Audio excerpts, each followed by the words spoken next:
Recognizes the gentlelady from Missouri, Ms. Bush, for her 5 minutes. The United States must become a global leader in the renewable energy transition. We must immediately invest public dollars in long-lasting improvements to prevent and remediate climate change and protect public health. The United States and other countries most responsible for the climate crisis must play a leadership role in investing in the future we need as we make investments toward a Green New Deal. For example, wind turbines, solar panels, electric vehicles, and lithium batteries all rely heavily on cobalt, on graphite, lithium, rare earth elements, and other critical minerals. Demand for essential products and components of clean energy technologies are expected to increase 400 to 600% in the next several decades, which I spoke about. The production of critical minerals catalyzes our transition away from fossil fuels and the harmful effects that they have on our environment and on our public health. Ms. Munir, I know throughout your career, you have led research initiatives on mining, on oil and gas projects around the world, as well as focusing on transparency in extractive industries. As I spoke about in my opening remarks, we know that communities that live at or near sites of extraction often suffer destruction of the land, of their livelihoods and health, as well as direct violence in connection with the companies mining these critical minerals. Ms. Munir, how can we best end these harmful practices and balance our need for to transition to clean energy with our imperative to protect human rights?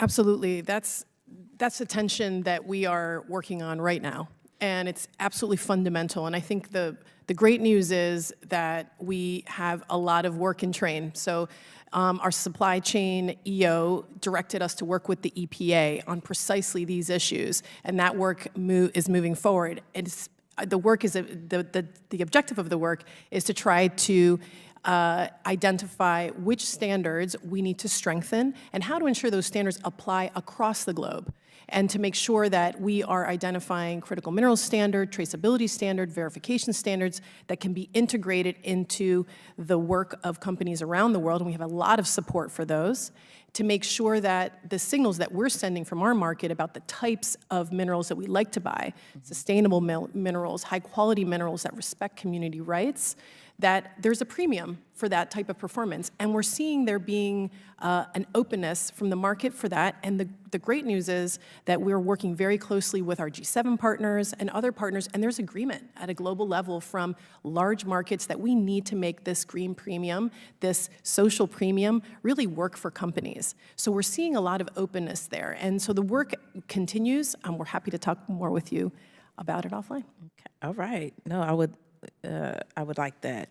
And so as we move away from importing the bulk of these critical minerals, and the United States does bolster its domestic mining infrastructure, mining projects we know should follow rigorous health and safety standards. So domestic production of these critical materials must be both safe and cost effective. And I first start with safe and then cost effective. So Ms. Munir, how can the federal government best balance the need to quickly expand domestic mining and refinery projects of critical minerals while meeting the robust environmental, labor, and sustainability standards? And before you answer that, also making sure that we don't inflict on folks locally in our country what has happened to those in other countries. Absolutely. That's a fundamental question. So one example is that for any bill or IRA-funded work, a community benefit plan is required to be submitted by the applicant that lays out the efforts the applicant has taken and will take to ensure that members of the community have been consulted about the proposed project and that their views are taken into account. That's a global norm that exists in the rest of the world, and we're happy to see that roll out here in the U.S.